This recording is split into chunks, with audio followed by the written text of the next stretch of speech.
नमस्कार, शाम के 6 बज चुके हैं। हल्ला बोल में आप सभी का स्वागत है। आपके साथ मैं हूं चित्रा त्रिपाठी। संसद के बजट सत्र का आज आखिरी दिन रहा। आज संसद में राम मंदिर पर धन्यवाद प्रस्ताव पेश किया गया। इस पर सभी सांसदों की ओर से अपनी बातें रखी गईं। वहीं अब से कुछ ही देर पहले प्रधानमंत्री नरेंद्र मोदी का संबोधन समाप्त हुआ है और उनकी ओर से सदन के भीतर कहा गया कि देश में रिफॉर्म, परफॉर्म और ट्रांसफॉर्म बहुत कम होता है, लेकिन 17वीं लोकसभा ने इस काम को कर दिखाया है। उन्होंने कहा कि हमने बहुत कम देखा है कि रिफॉर्म भी हो, परफॉर्म भी हो और हम ट्रांसफॉर्म होते हुए अपने कदम आगे बढ़ाएं। प्रधानमंत्री नरेंद्र मोदी की ओर से कहा गया कि 17वीं लोकसभा ने नए नए बेंचमार्क स्थापित किए हैं। हमारे संविधान लागू होने के 75 साल भी इसी कालखंड में पूरे हुए। इस कार्यकाल में बेहद ज्यादा रिफॉर्म हुए हैं। गेम चेंजर 21वीं सदी की मजबूत नींव उन सारी बातों में नजर आती है। एक बड़े बदलाव की तरफ तेज गति से देश आगे बढ़ रहा है। इसका भी जिक्र करते हुए अपने बीते 5 सालों की सरकार की उपलब्धियां भी उनकी ओर से गिनाई गई। प्रधानमंत्री ने कहा कि देश में अब चुनाव अब ज्यादा दूर नहीं बचा, लेकिन कुछ लोगों को घबराहट हो रही है, लेकिन उन्हें इससे परेशान होने की जरूरत नहीं है, क्योंकि ये एक प्रक्रिया का हिस्सा है। और क्या कुछ कहा गया है प्रधानमंत्री नरेंद्र मोदी की ओर से लोकसभा के भीतर, सुनते हैं।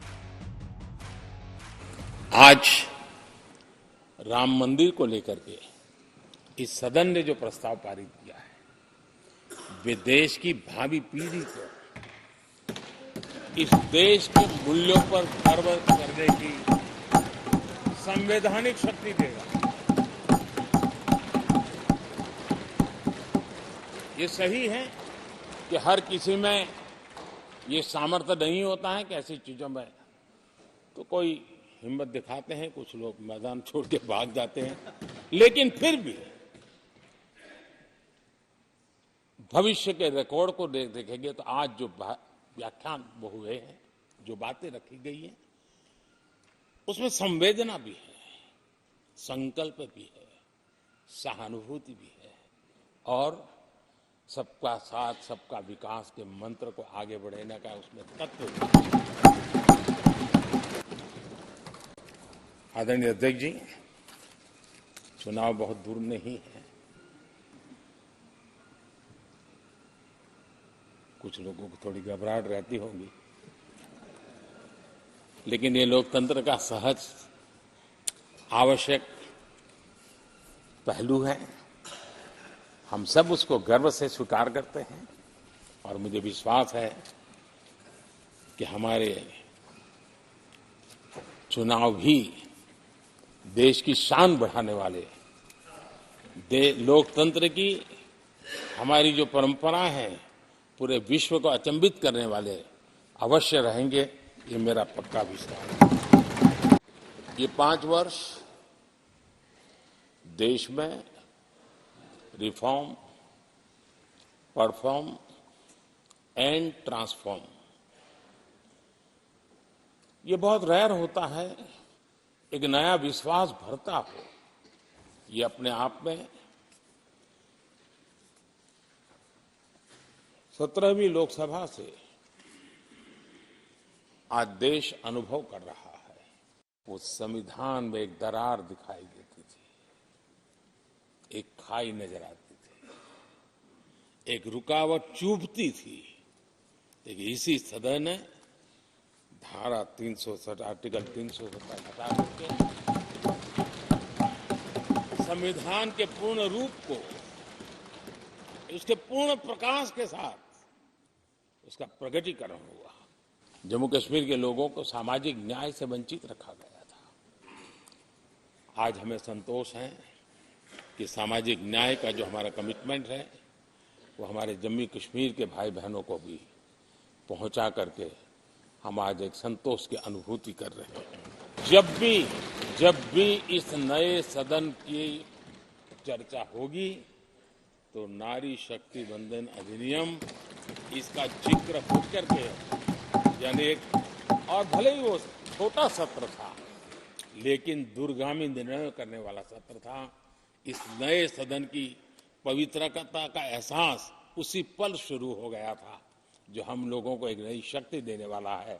और उसी का परिणाम है कि आने वाले समय में जब बहुत बड़ी मात्रा में यहाँ हमारी माताएं बहनें बैठी होगी, देश गौरव की अनुभूति करेगा।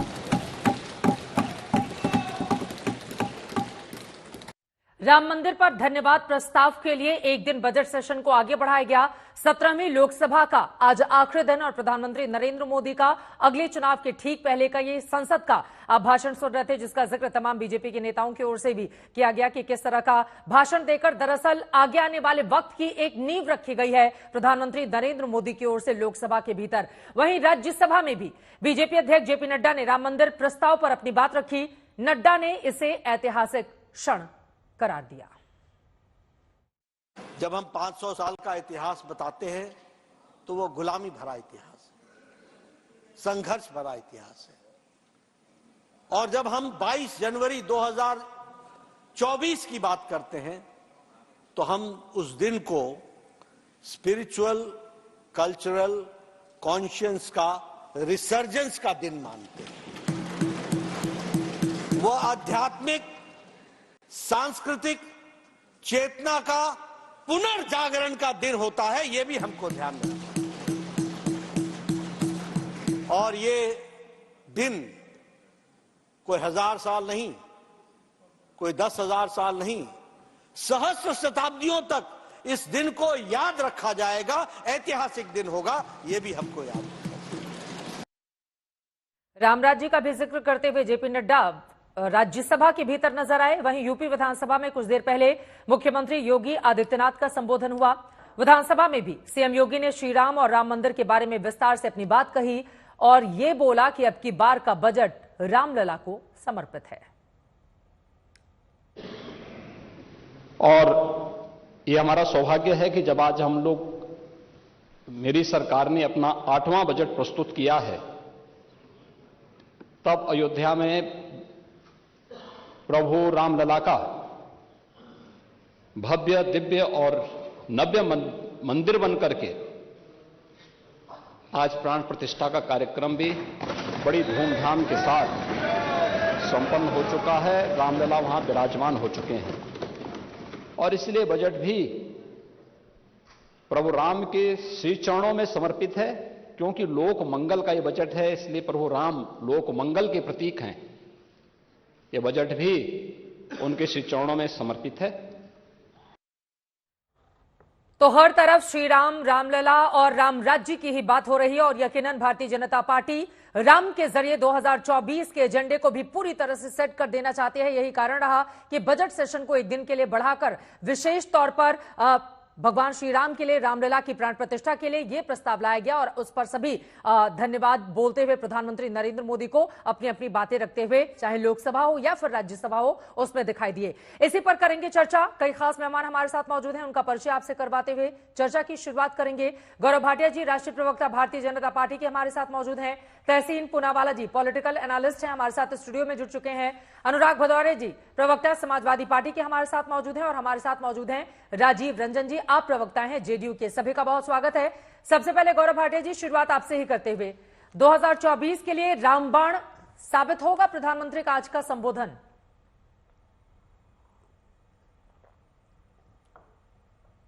चित्रा जी, मैं समझता हूं पूरे भारत ने मन बना लिया है कि पुनः आदरणीय प्रधानमंत्री श्री नरेंद्र मोदी जी को आशीर्वाद देके तीसरी बार यशस्वी प्रधानमंत्री बनाए। और इसलिए मैं ऐसा कहता हूं कि आज का जो प्रधानमंत्री जी का भाषण था, अगर आप सुने उसकी विशेषताएं देखिए। मैं 10 साल की नहीं, पहले 17वीं लोकसभा की बात करता हूं, पार्लियामेंट की बात करता हूं। ऐतिहासिक काम हुए। आर्टिकल 370, क्या ये ऐतिहासिक नहीं था? जो 70 साल में किसी की हिम्मत नहीं थी कि संशोधित कर सके, जबकि संविधान कहता था कि ये टेम्पररी है, वो करके दिखाया। ट्रिपल तलाक को अपराध बनाना, वोट बैंक की राजनीति चलती थी। कांग्रेस पार्टी हमेशा मुसलमानों को वोट बैंक समझती थी, लेकिन महिलाओं की बात तो करी, महिला अस्मिता को कभी मजबूत नहीं किया। ये काम भी अगर किसी ने भाई बन के किया, हमारी मुस्लिम जो बहनें हैं उनका असली भाई कोई है तो नरेंद्र मोदी है, ऐतिहासिक। तीसरा, जैसा प्रधानमंत्री जी ने कहा कि नारियों को, महिलाओं को आरक्षण देना। आप सोचिए, एक बार जब कांग्रेस की सरकार थी, एक सदन से पार्लियामेंट के बिल पास हो जाता है, उसके बाद 4 साल तक ठंडे बस्ते में रहता है, आता ही नहीं है। जबकि सोनिया गांधी यूपीए की चेयरपर्सन खुद महिला थी, अब करके दिखाया नरेंद्र मोदी जी ने। और सबसे बड़ी बात है, आज हमने देखा कैसे लोकतंत्र का मंदिर, जो आस्था का मंदिर है राम मंदिर, उस संसद के पटल पर बात हो रही थी। क्या ये ऐतिहासिक नहीं था? आज जब भविष्य में हमारी युवा पीढ़ियां आएंगी और वो जानना चाहेंगी कि भव्य राम मंदिर आया और उस वक्त क्या रुख था, इतिहास के पन्नों में स्वर्णिम अक्षरों से ये पल लिखा जाएगा। ठीक है। एक बात पे और कहना चाहता हूं, देखिए याद करिए पॉलिसी पैरालिसिस का एक जमाना था, संसद की प्रोडक्टिविटी 0 रही है, 0%, आज 97% रही 17वीं लोकसभा की। क्या ये हमारे लिए गर्व की बात नहीं है कि टैक्स पेयर का एक एक रुपया जो है उसका सदुपयोग हो रहा है भारत निर्माण के लिए, और हम एक विकसित भारत बनेंगे 2047 तक। इसीलिए हमें यकीन है कि पुनः श्री नरेंद्र मोदी जी प्रधानमंत्री बनेंगे। ठीक है, कोई नहीं है टक्कर में, कहां पड़े हो चक्कर में, अनुराग भदौरिया ये कह रही है। और अभी अरविंद केजरीवाल का बयान भी आ गया जी। ठीक है, और उस पर हम जाएंगे, लेकिन अनुराग भदौरिया जी, अब राम राज्य की संकल्पना को कैसे साकार करने का काम भारतीय जनता पार्टी की ओर से किया गया है। आज का पूरा संबोधन, चाहे लोकसभा राज्यसभा का हो या फिर विधानसभा में योगी आदित्यनाथ का भाषण हो, इसी दिशा में रहा कि बीजेपी आई, राम का राज लेकर आई। अच्छा, ये कैसा रामराज है आप ही बताइए। इस ऐसे रामराज की परिकल्पना तो देश की जनता ने नहीं की थी कि जहां महिला पहलवानों के ऊपर अत्याचार हो, हाथरस की बेटी के साथ अन्याय हो, बीएचयू की बेटी को किस तरह से इनके आईटी सेल के जो बीजेपी के कार्यकर्ताओं ने उनके साथ अन्याय किया। ऐसे रामराज की हमने कल्पना की थी क्या? ऐसे रामराज की थी क्या जहां किसान धरने पे बैठा हो, किसानों की मौतें होती रहें, किसान जो हमारा अन्नदाता है, जो हमारे देश की रीढ़ की हड्डी है, वो अपना एमएसपी गारंटी मांगे, वो अपना लागत का मूल्य मांगे, इसके लिए वो धरने पे बैठना पड़ता है उसे। आज भी दिल्ली के बाहर किसान धरने पे बैठा है, साल भर तक किसान धरने पे बैठा रहा। ऐसे रामराज की तो कल्पना हमने नहीं की थी। अग्निवीर योजना जो आप रोजगार देने की बात कर रहे हैं, 4 साल 5 साल का आप रोजगार दोगे उनको सेना में भर्ती करोगे, उसके बाद 5 साल बाद बेरोजगार हो जाएंगे। ऐसे रामराज की हमने तो कल्पना नहीं की थी। हमने ऐसे रामराज की कल्पना की थी क्या जहां महंगाई बेरोजगारी से लोगों की कमर टूटी हुई हो, लोग परेशान हो, जहां बाप बेरोजगार हो, बेटा बेरोजगार, पूरा का पूरा परिवार बेरोजगार हो और महंगाई से जूझ रहा हो। ऐसे रामराज की तो कल्पना तो किसी ने भी नहीं की थी। भाई कैसे रामराज की बात कर रहे हैं आप? ऐसे रामराज की कहा दिन दहाड़े थाने के अंदर में एक बीजेपी का एमएलए गोली मार देता हो किसी का दूसरे पार्टी के कार्यकर्ता को, ऐसे रामराज की कल्पना की थी। कमाल का रामराज है भाई ये। हम कहते हैं आपको सच में रामराज लाना था तो आप जनता के मुद्दों पे बात करते, जनता के भले की बात करते, राम के बच्चों की बात करते, बच्चों का भला करने की बात करते हो, तो आप कर नहीं रहे हो। आप उसके बारे में बात कहां कर रहे हो? मैं आपसे पूछना चाहता हूं, कितनी बार मैंने ये बात पूछी है कि प्रभु राम के बच्चों की बात होगी कि नहीं होगी? ऐसा रामराज की बात करते हो, ऐसे रामराज जहां लोग परेशानी से जूझ रहे हो, जहां पे गैस सिलेंडर महंगा हो, जहां पेट्रोल डीजल महंगा हो, लोग अपने घर से निकलने के लिए।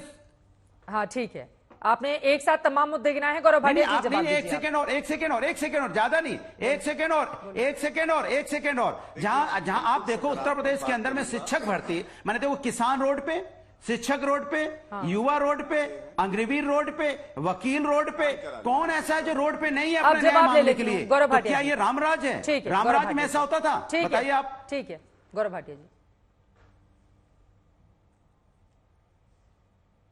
देखिए, टूटी साइकिल के प्रवक्ता ने कुछ आरोप लगाए। मैं इतना ही कहूंगा, कल ही आपका सर्वे भी आया था, आपने देखा ना उत्तर प्रदेश में क्या हुआ?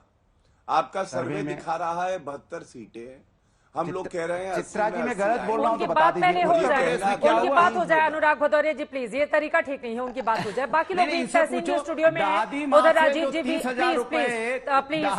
अनुराग जी प्लीज, मकान देने के नाम पे लोग ले रहे हो, ये रामराज है तो भैया ऐसा रामराज तो उत्तर प्रदेश को नहीं चाहिए। अनुराग जी प्लीज, अनुराग जी को ऑडियो डाउन जो बेचारा बुजुर्ग है। बोलिए गौरव भाटिया जी। धन्यवाद। देखिए, जनता ने जला दी है इनके घमंड की रस्सी। हम लाएंगे उत्तर प्रदेश में 80 में 80। और मैं एक बात आपको कहना चाहता हूं, इन्होंने 2 मुद्दे उठाए, मुझे समय दीजिएगा, एक महिला का और एक किसान का। महिला पे ये पार्टी कम से कम महिला सम्मान की बात ना करे तो अच्छा है। जो कहती है गैंगरेप होता नहीं, लड़कों से गलती हो जाती है, जो गायत्री प्रजापति जिन पे बलात्कार के आरोप थे तो मंत्री बना दिया था। और हमने क्या किया, जैसा मैंने आपको बताया, नारी सम्मान में हम लोग संविधान का संशोधन करके कानून लाते हैं कि आरक्षण मिले। इसके साथ आज हमारी जो बहनें हैं वो फाइटर एयरक्राफ्ट उड़ा रही हैं। 3 करोड़ लखपति हमारी बहनें हैं जिनको घर मिला है, और बेटी पैदा हो उसका भविष्य उज्जवल हो, ये सुनिश्चित करने के लिए सुकन्या समृद्धि अकाउंट खुलवा देते हैं। और सबसे जरूरी जो बात है, इन्होंने किसानों की करी। आजम खान है क्या किसानों की जमीन नहीं हड़पी, जेल इसीलिए गए थे। घास की रोटी लोग बुंदेलखंड में खा रहे थे जब सपा की सरकार थी। और अब 2,85,000 करोड़ रुपए प्रधानमंत्री किसान सम्मान निधि में हमने दिया है। इसके साथ साथ बजट जो 22,000 करोड़ था यूपीए के समय में 1,25,000 करोड़ रुपए हो गया है। धान की खरीदी रिकॉर्ड है, 7 लाख करोड़ से 18 लाख करोड़। आप बताइए क्या ये फर्क किसान नहीं देख रहा? और चौधरी चरण सिंह जी को भारत रत्न किसने दिया? किसानों का सम्मान। आप देखिए पूरे भारत में आज किसान कह रहा है कि चौधरी चरण सिंह जी का सम्मान बहुत पहले हो जाना चाहिए था। ये भी किसी ने किया है। भाई स्वामीनाथन जी को भारत रत्न दिया तो वो भी नरेंद्र मोदी जी ने दिया। मैं आऊंगी अनुराग जी, बाकी 2 लोगों की और टिप्पणी ले लेते हैं। तहसीन पूनावाला जी, ठीक है। गौरव भाटिया जी की बातों पर भी आपका जवाब। और 97% प्रोडक्टिविटी रही है लोकसभा की, इसका भी जिक्र पीएम की ओर से किया गया। आप लोग बार बार कहते थे कि विपक्ष को बोलने नहीं दिया जाता, ये वो दुनिया भर का 97% अगर कामकाज वहां पर हुआ है, प्रोडक्टिविटी, तो ये समझ रहे हैं सरकार की कितनी बड़ी कामयाबी। और भी तमाम बातें जो गिनाई गई हैं प्रधानमंत्री की ओर से, एजेंडा तो सेट कर दिया ना उन्होंने 2024। थैंक यू चित्रा जी, आपके शो में मुझे शिरकत करने का मौका मिला। जो आपने बात से समाप्त किया, मैं उस बात से शुरू करूंगा। प्रोडक्टिविटी हो गई, करीबन 150 सांसदों को पार्लियामेंट से बाहर निकाला गया और इस तरह से बिल्स पास किए गए कि उन्हीं बिल्स पर, चित्रा जी, या तो एक व्यक्ति या तो एक महिला प्रेग्नेंट होती या नहीं होती, आधी प्रेग्नेंट होती, जो बिल्स पास हो गए उधर गृह मंत्री जी कहते नहीं हम ये बिल्स को लागू नहीं करेंगे। पार्लियामेंट ने जो बिल्स पास किए, जब ट्रक ड्राइवर सड़क पे उतरे, क्यों? आपने पार्लियामेंट ने पास किया ना, तो क्यों इन बिल्स को आपने रोका? और इसलिए पास किया क्योंकि आपने ऑपोजिशन को निकाला, ऑपोजिशन की बात नहीं सुननी। 97% क्या 101% आप प्रोडक्टिविटी ले लो, उसमें क्या दिक्कत है? आप तो ऑपोजिशन को बाहर निकाल रहे हैं। दूसरी बात, राम राज्य की बात हो रही है और नारी सम्मान की बात हो रही है। मेरे भाई अनुराग जी ने तो महिला रेसलर्स के बारे में बताया। आज ही तस्वीर आई है बिल्किस बानो के रेपिस्ट, जिनको माननीय सुप्रीम कोर्ट ने कहा सेंट्रल जेल में होना चाहिए, गोधरा सब जेल में और बाहर है, सड़क पे है, घूम रहे। राम रहीम कितनी बार बाहर आए जेल के? जितना जेल में रहते उससे ज्यादा वो पैरोल पे बाहर रहते। क्या ये महिला सम्मान है? और किसानों की बात होती है, मुझे एक मंडी बता दे, सिर्फ एक, मैं 10 मंडी की बात नहीं कर रहा हूं जहां एमएसपी प्लस 50% C2 पर मिल रहा है। एक मंडी C2 प्लस 50% मिल रहा है एमएसपी पे, एक मंडी सारे भारत में। परसों की बात है चित्रा जी, मैं आपके स्टूडियो में आ रहा था, यहां पर जाम लगा हुआ था, किसान सड़क पर थे, नेटवर्क बंद कर दिया गया। डिजिटल इंडिया बनाना चाहते, नेटवर्क बंद करते।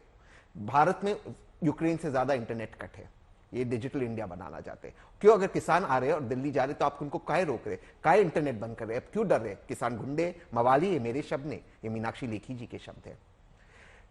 बार बार जिक्र किया है प्रधानमंत्री ने आज जी।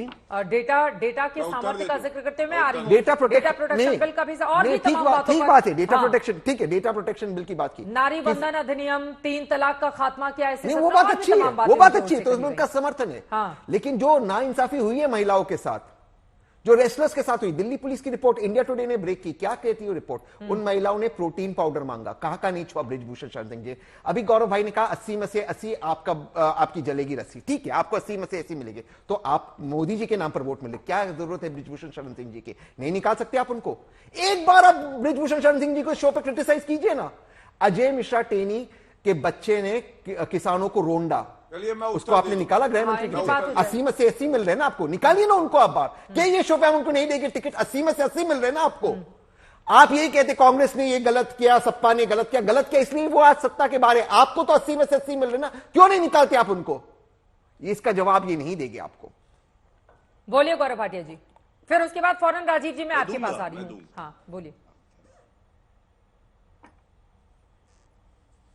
देखिए ऐसा है, महिला सम्मान की बात तहसीन कर रहे थे, मैंने एक मुद्दा उठाया और बड़ी जिम्मेदारी से उठाया कि एक सदन के एक हाउस में बिल पास हुआ आरक्षण देने के लिए महिलाओं को, 4 साल तक दूसरे हाउस में क्यों नहीं टेबल किया यूपीए ने? इन्होंने कोई उत्तर नहीं दिया। लेकिन महिला सम्मान की बात आप इसलिए मत करिए कि कांग्रेस की कार्यकर्ता थी अंकिता और ये असम से थी।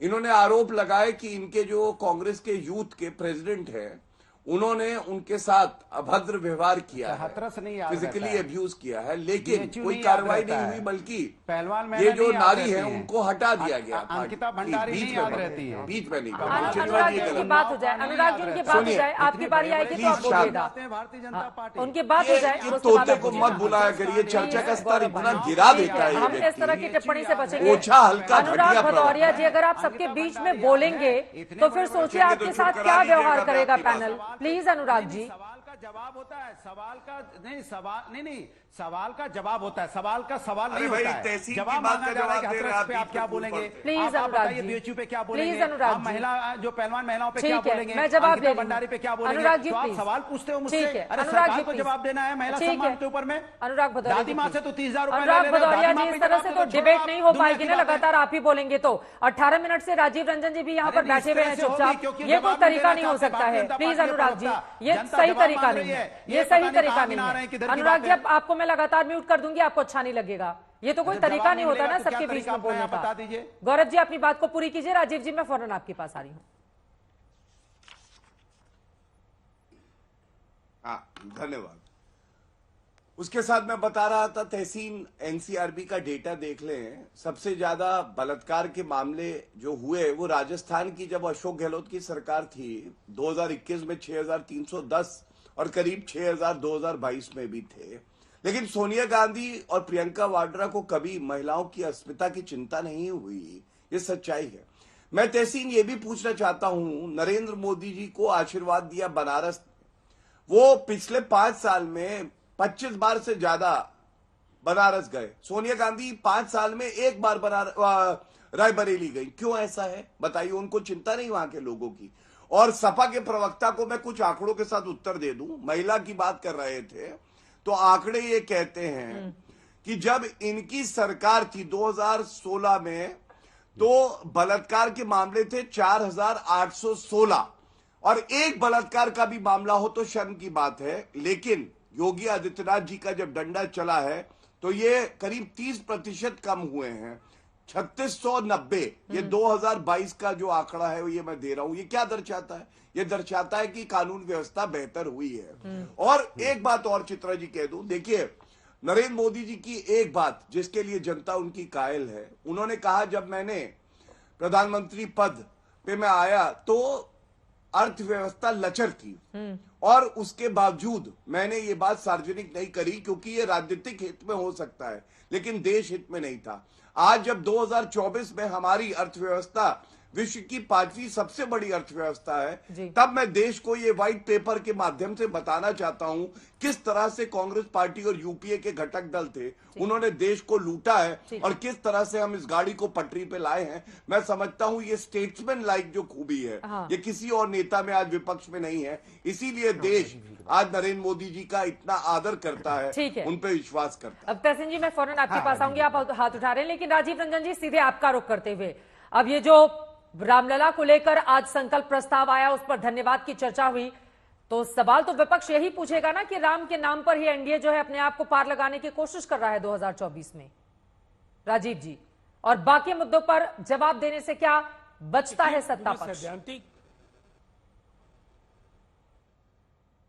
देखिए, सैद्धांतिक तौर पर कोई भी राजनीतिक दल मर्यादा पुरुषोत्तम श्री राम को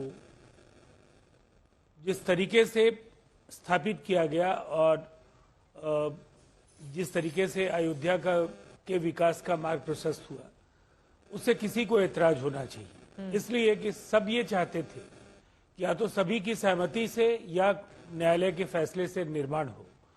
इस काम को बहुत ही खूबसूरत तरीके से इस गवर्नमेंट ने पूरा किया और पूरी दुनिया के करोड़ों हिंदुओं की बहुप्रतीक्षित ये मांग थी, उनकी इच्छा थी, निसंदेह ये बात पूरी हुई है।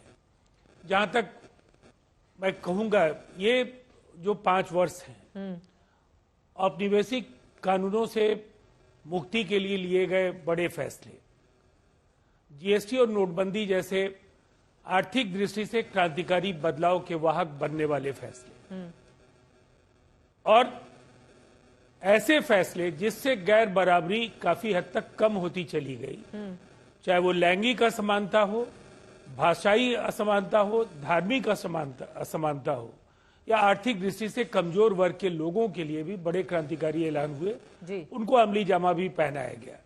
तो इस बात को नकारा नहीं जा सकता है। जहां तक प्रोडक्टिविटी को लेकर के आज जो कुछ भी सदन में कहा गया, मैं उससे सहमत हूं।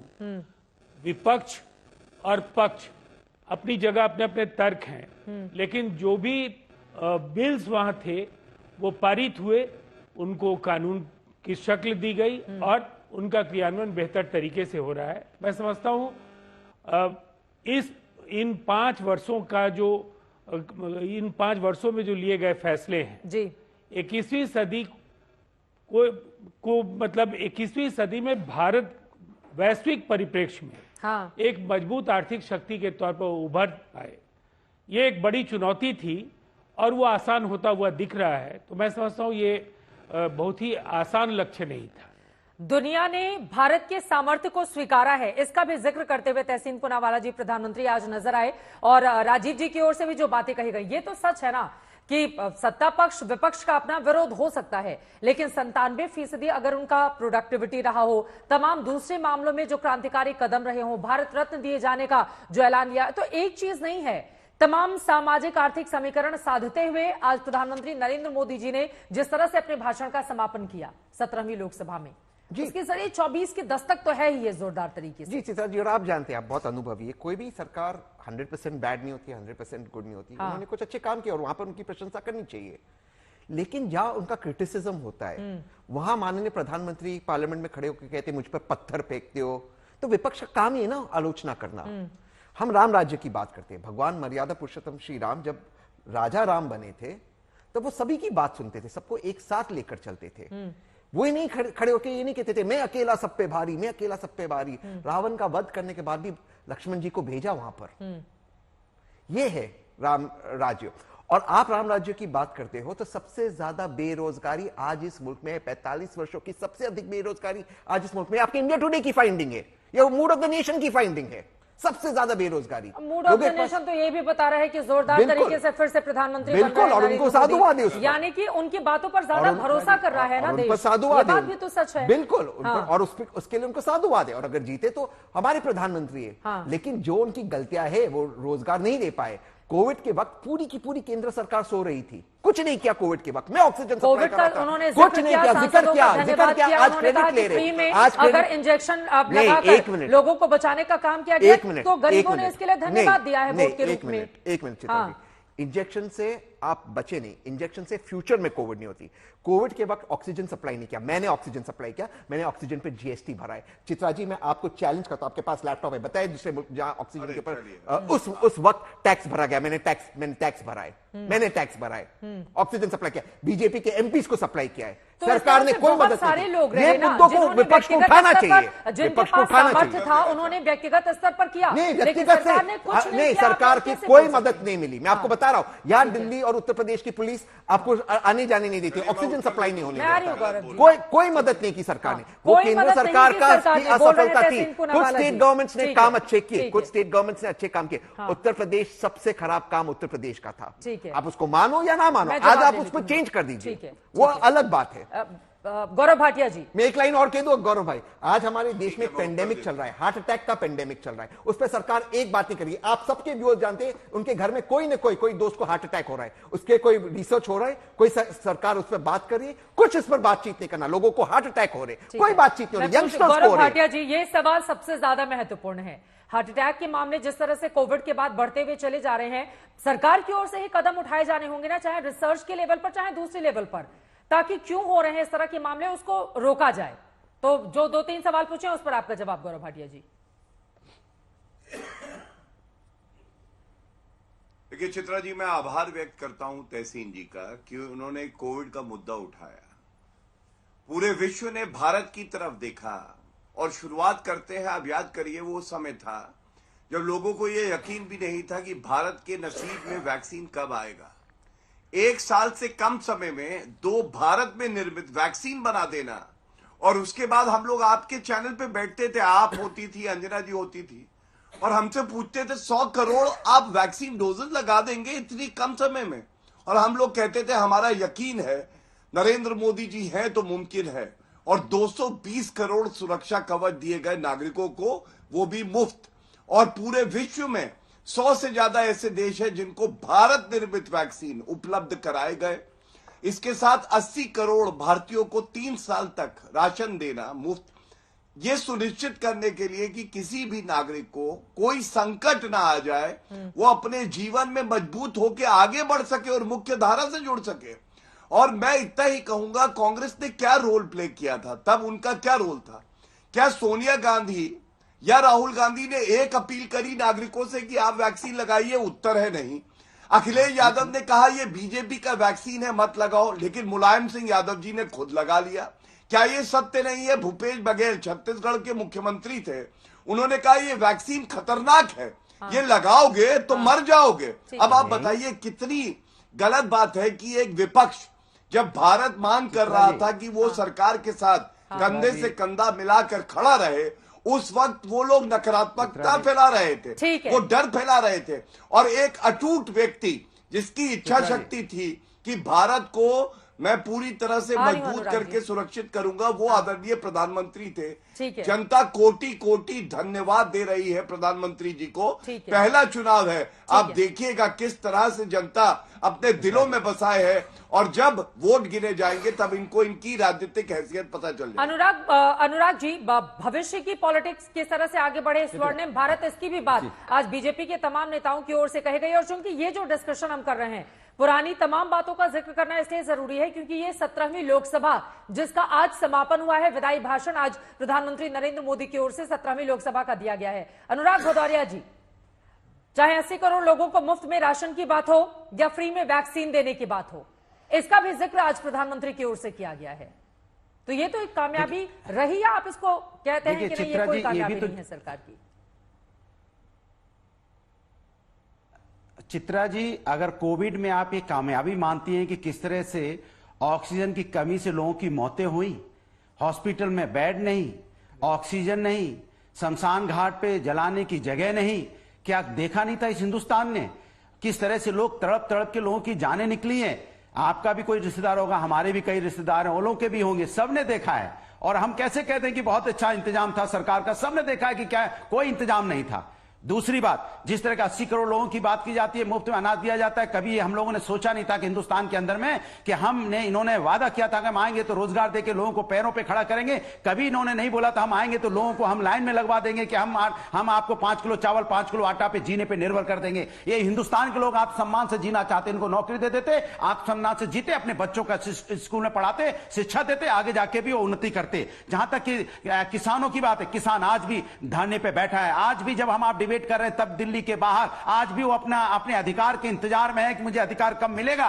और बीजेपी के प्रवक्ता महिला समस्या की बात कर रहे थे, उत्तर प्रदेश महिलाओं के अपराध में नंबर 1 है, ये किसी से छुपा हुआ नहीं है। और जहां तक कि भ्रष्टाचार का मामला है, चित्रा जी, कमाल की बात है, दादी मां से 30,000 रुपए ले लिए। दादी मां से सोचिए, एक बूढ़ी दादी मां, भारत की दादी मां से इन्होंने 30,000 रुपए ले लिए पीएम आवास दिलाने के लिए भारतीय जनता पार्टी के लोगों ने। इससे ज्यादा शर्म की बात हो सकती है? मुझे लगता नहीं हो सकती। हम सब आप किस लिए कमाते हैं, किस लिए हम बाहर इतनी मेहनत करते हैं? कम से कम हमारे बूढ़े माँ बाप दादी सुरक्षित घर के अंदर रहे, क्या उनसे भी घूस ली जाएगी?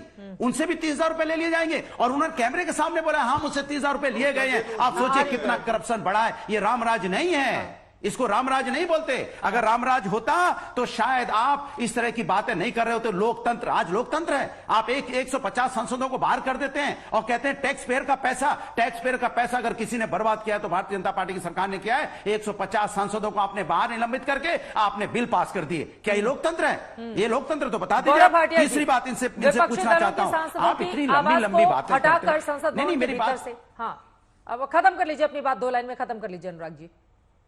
नहीं, देखिए जिस तरह से चौधरी चरण सिंह की बात है, अरे हम लोग उनका सम्मान करते हैं और हम कहते हैं, गर्व से कहते हैं कि उनको सम्मान मिला भारत में, अच्छी बात है। लेकिन आपने क्या किया था उनके लिए?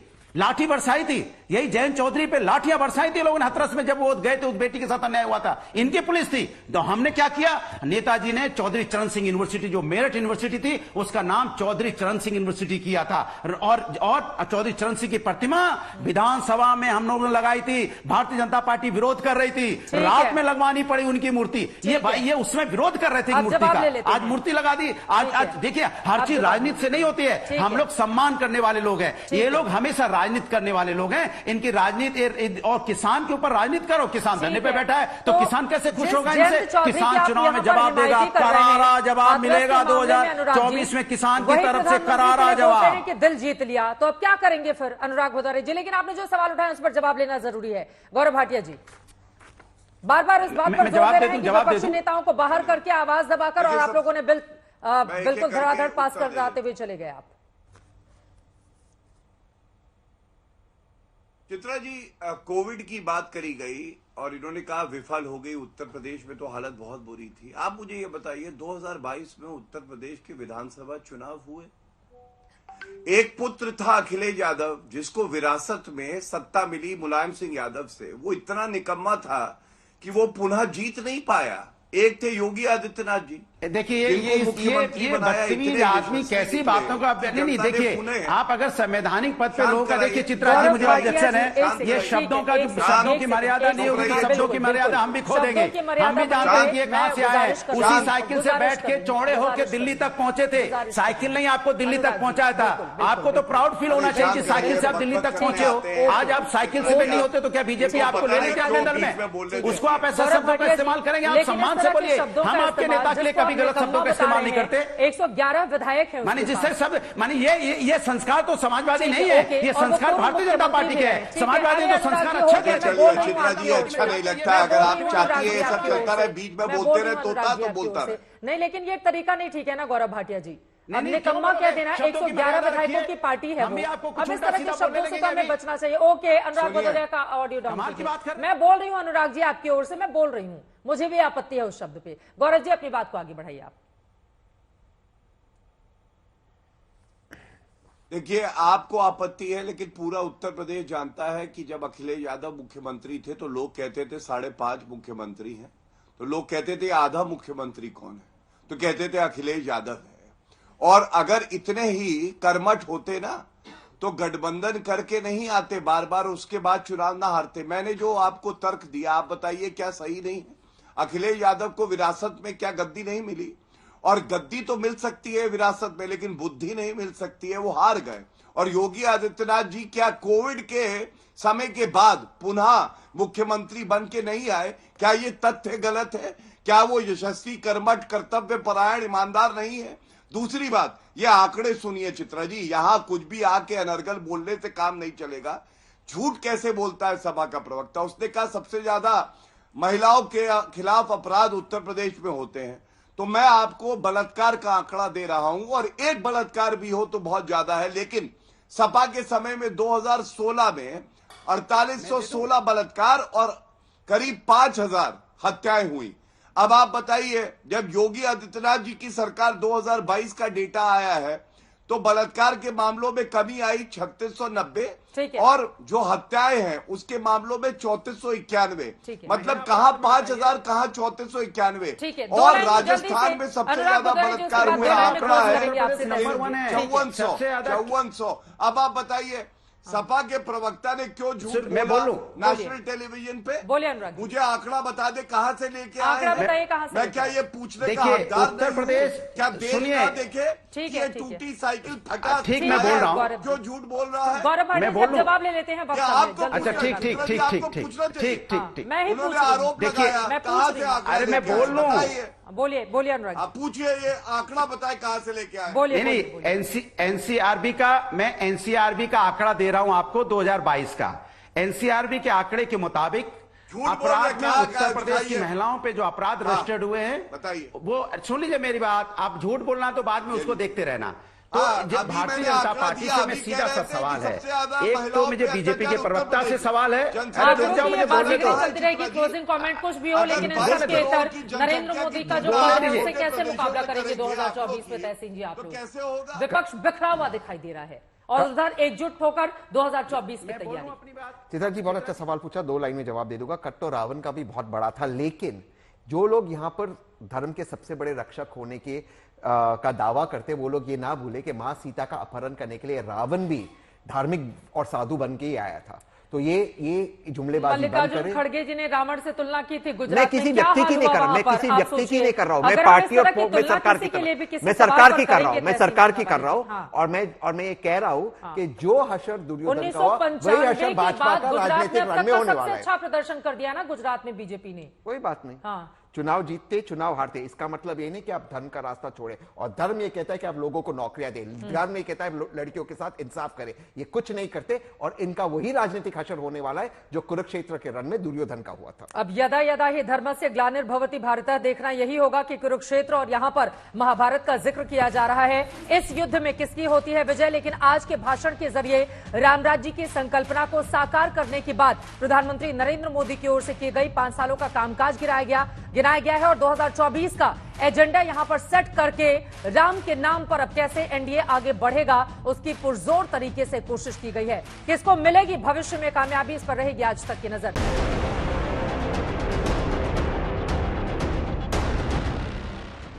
22 जनवरी 2024 पूरे भारतवर्ष के लिए ऐतिहासिक तिथि है। हवन में हड्डी नहीं डालनी चाहिए। राम और राम के चरित्र को फिर से प्रस्तावित करने का काम 22 जनवरी को हुआ है। क्या मोदी सरकार एक समुदाय, एक मजहब की सरकार है? भगवान राम के अस्तित्व को नकारना, अपनी संस्कृति को नकारना था। इस देश में रहना है तो जय श्री राम बोलना पड़ेगा। आपके जय श्री राम में हमेशा कटुता और क्रोध सुनाई देता है, ऐसा क्यों?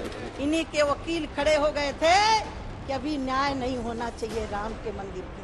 तो जब देश में विधानसभाओं में चुनाव होते हैं, फिर क्यों मंदिरों में जाते हो, क्यों जनेऊ पहनते हैं? जय जय राम, जय श्री राम। राम मंदिर को लेकर इस सदन ने जो प्रस्ताव पाया, इस देश के मूल्यों पर गर्व करने की संवैधानिक शक्ति देगा।